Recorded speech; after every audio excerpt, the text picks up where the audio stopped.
बिस्मिल्लाहिर्रहमानिर्रहीम। Welcome back to my channel science of IT. आज हम अपने जो है वो लेक्चर नंबर 10 की सारी चीज़ों को आइडियली में परफॉर्म करेंगे। So let's get started. सबसे पहले ये है मेरा आइडियली शेल 3.12.0 और इसमें जो है वो हम अपने नेम स्पेस रिकर्शन और फाइल्स की हम सारी चीज़ों को देखेंगे। सबसे पहले तो मैं अपने एक अदद फंक्शन को देखती हूँ जो कि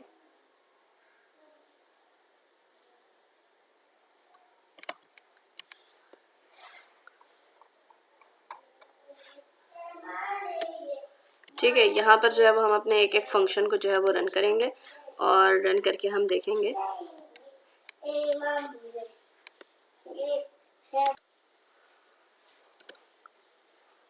ओके गाइस, तो हम इसको रन करके देखते हैं। तो हमें ये करना है कि इसे सेव करना है और देन हम इसे रन करते हैं। हम देखते हैं कि हमारा आउटपुट क्या आता है जनाब। यहाँ पर चूँकि हमने दो अदद प्रिंट की वैल्यूज़ इस्तेमाल की थी तो हमारे पास दो आउटपुट आ रहा है। एक आउटपुट जो है वो डायरेक्टली जो है वो जी ऑफ एक्स का आ रहा है और एक आउटपुट जो है वो उस वक्त आ रहा है जब हम ए की वैल्यू को जी के फंक्शन में इस्तेमाल करें एज एन आर्ग्यूमेंट। ठीक है, तो अगर मैं यहाँ का ये प्रिंट मिटा देती हूँ तो फिर हम देखते हैं कि जनाब इस पर क्या फ़र्क पड़ता है। तो देखें, जब हम एक जो है वो प्रिंट की वैल्यू हटाते हैं तो यहाँ पर जो 5 की जो वैल्यू आ रही थी ना आउटपुट में, वो हमारे पास नहीं आएगी बस। ठीक है। अब हम देखते हैं अपने दूसरे प्रोग्राम को। तो ये है हमारा दूसरा प्रोग्राम। अब हम इसे जो है वो सेव करते हैं और रन करके देखते हैं। तो आप ये देखें कि क्या हो रहा है कि जो भी हमने इनपुट दिया है वो लिस्ट की सूरत में जो है वो मुझे यहाँ पर शो करे। ये जो स्क्वायर ब्रैकेट है ये मेंशन करती है कि ये चीज़ क्या है, लिस्ट है। अब हम अगेन यही काम करते हैं और अपनी जो है वो स्ट्रिंग इंटीजर को हम एक लिस्ट की सूरत में जो है वो इस्तेमाल करेंगे। तो हम अपने इस फंक्शन को रन करते हैं। तो आप देखें यहाँ पर जो है ये मुझसे एक इनपुट मांग रहा है जो कि क्या होनी चाहिए जनाब, वैल्यूज़ होनी चाहिए।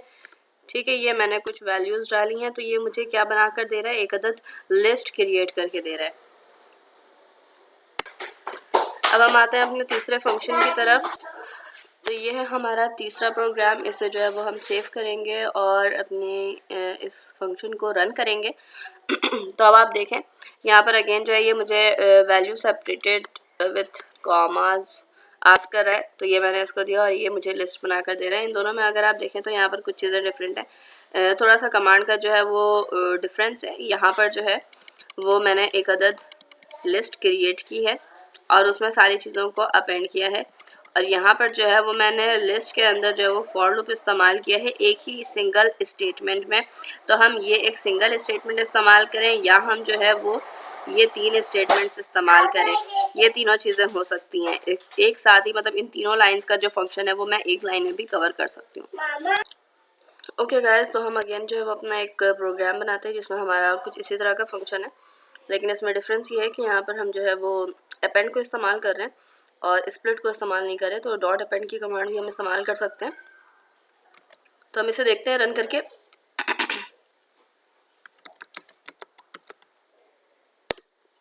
तो ये हमें जो है वो एक अदद लिस्ट बना कर दे रहा है। ठीक है, अब हम आते हैं अपने नेक्स्ट जो है वो स्टेप की तरफ। जो हमारा नेक्स्ट फंक्शन है उसको हम देखते हैं। तो गैस हमने अपने इस जो है वो फंक्शन में बनाया है पावर का एक फंक्शन। POW से हमने उसको रिप्रेजेंट किया है। दो हमारे आर्ग्यूमेंट्स हैं और पावर की जो है वो रिटर्न स्टेटमेंट मैंने कॉल की है। यहाँ पर कुछ वैल्यूज़ हैं ABC दिया हुआ है मैंने पावर 1 पावर 2 में। अगेन मैं पावर के फंक्शन को कॉल कर रही हूँ और प्रिंट का मेरे पास यहाँ पर दो आउटपुट है। ठीक है, तो अब हम इस कमांड को जो है वो रन करते हैं। जब मैं इसे रन करती हूँ तो जो कि मैंने कहा था कि जनाब पावर 1 जो है वो है B और C। ठीक है, तो B की पावर C, B इज़ 2, 2 की power 3, that means it becomes 8। और इसी तरह से पावर A ऑफ पावर 1 लिखा हुआ है यहाँ पर, यानी A है 3, 3 की पावर हो जाएगी ये 8।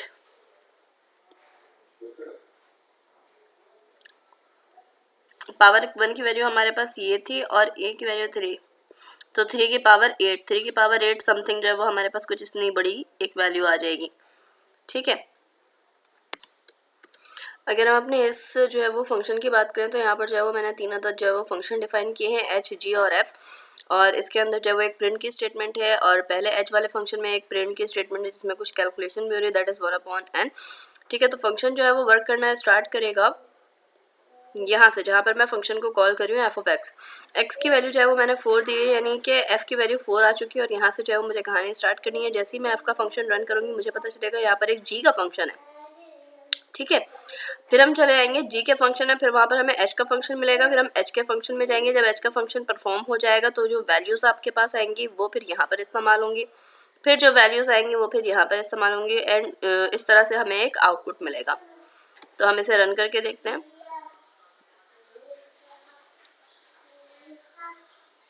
तो आप ये देखें यहाँ पर जो है ये मेरे पास आउटपुट कुछ इस तरह से आ रहा है। ठीक है, चूँकि मैंने वैल्यू जो है वो 4 दी थी, तो 4 को जो है वो हमने इस्तेमाल किया है यहाँ पर f(4) में गए, तो यहाँ पर हो गया 4 - 1 दैट बिकम्स 3, यानी g(3) निकालना था। g(3) में हम गए तो h(n - 1) यानी 3 - 1 हो गया, यानी h(2) निकालना है। अब h का जब हम 2 निकालेंगे तो ये 1/2 हो जाएगा, दैट इज़ 0.5 आपके पास एक आंसर आएगा। फिर 2 आपके पास एक आंसर आएगा। फिर यहाँ पर जब हम आएंगे तो ये इस फंक्शन में जो है ये परफॉर्म करेगा, फिर एक 3 आंसर आएगा, और फिर एक जो है वो लास्ट आपका आंसर आएगा 4। ठीक है, तो ये आप देख सकते हैं कि यहाँ पर हमारे पास जो है ये सारे आंसर्स मौजूद हैं। अब हम आते हैं अपने नेक्स्ट फंक्शन की तरफ। ओके गाइस, अब हम ये देखते हैं अपना ये फंक्शन, ये हमारा एक रिकर्सिव फंक्शन है जिसमें फंक्शन को विद इन फंक्शन कॉल किया गया है।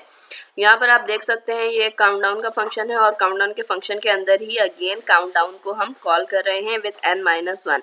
लेकिन हमने यहाँ पर एंड पॉइंट नहीं बताया है, यानी कि यहाँ पर कोई भी बेस केस मौजूद नहीं है। जब मैं इस प्रोग्राम को रन करूँगी तो माइट भी पॉसिबल कि हमारा जो है ये आइडियली शेल जो है वो कोई एरर शो कर दे या नॉट रिस्पॉन्डिंग पर आ जाए। तो ये देखें आप, ये प्रोग्राम चल रहा है, ये साइड पर आप देखें नेगेटिव की सारी वैल्यूज चल रही है, और ये उस वक्त तक चलेंगी जब तक इसका जो है वो मेमोरी का फंक्शन जो है वो एंड नहीं हो जाएगा। यानी आप देखें यहाँ पर एरर आपके पास क्या शो कर रहा है, एरर आपके पास यहाँ पर ये शो कर रहा है recursion error, maximum recursion depth exceeded. ठीक है, यानी जहाँ तक इसके पास मेमोरी थी ये वहाँ तक जा चुका है, अब इसकी जो है वो डेप्थ एक्सीड हो रही है, तो यहाँ पर इसने रिकर्जन का एक एरर शो कर दिया है मुझे। ठीक है, अब हम आते हैं अपने नेक्स्ट प्रोग्राम की तरफ।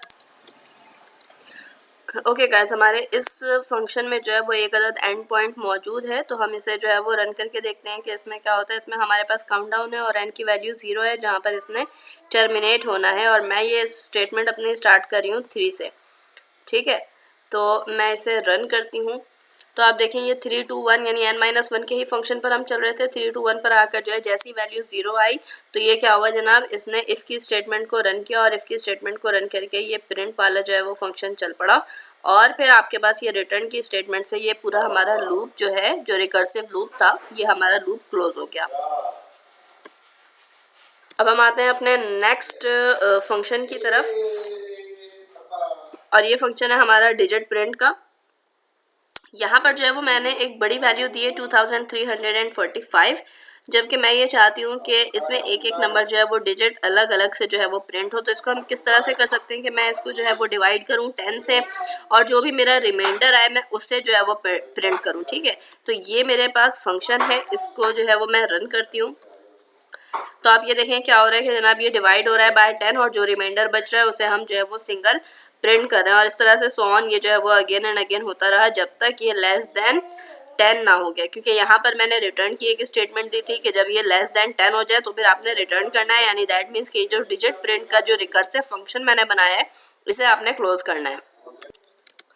अब हम आते हैं अपने एक और फंक्शन की तरफ। यहाँ पर मैंने एक फंक ऑब्जेक्ट का जो है वो फंक्शन बनाया है, और सबसे पहले मैं टाइप यहाँ पर मालूम करना चाह रही हूँ, लेकिन यहाँ पर मैंने अपने फंक्शन को एज अ फंक्शन कॉल नहीं किया, इसको यहाँ पर एज अ ऑब्जेक्ट जो है वो कॉल किया है। तो जब मैं ऑब्जेक्ट को कॉल करूँगी तो टाइप में हमारे पास 3 चीज़ें आती हैं कि उसकी कैटेगरी कौन सी है, उसका नाम क्या है, और उसका जो है वो मेमोरी लोकेशन कौन सा है। ठीक है, तो यहाँ पर जो है वो हमने ये काम किया। एग्जीक्यूशन जो है वो हमारी स्टार्ट होगी इस वाली स्टेटमेंट से, यानी ये जो हमारा एस वाला स्टेटमेंट है यहाँ से जो है एग्जीक्यूशन स्टार्ट होगी हमारी, और फिर जो है ये फंक ऑब्जेक्ट को चेक करेगा। फंक ऑब्जेक्ट से हम जाएंगे एम में, एम से फिर हम जाएंगे वापस एक्चुअली इस फंक्शन में। ठीक है, तो हम इसे रन करते हैं। जब हम इस प्रोग्राम को रन करेंगे तो आप ये देखें यहाँ पर जो है वो हमारे पास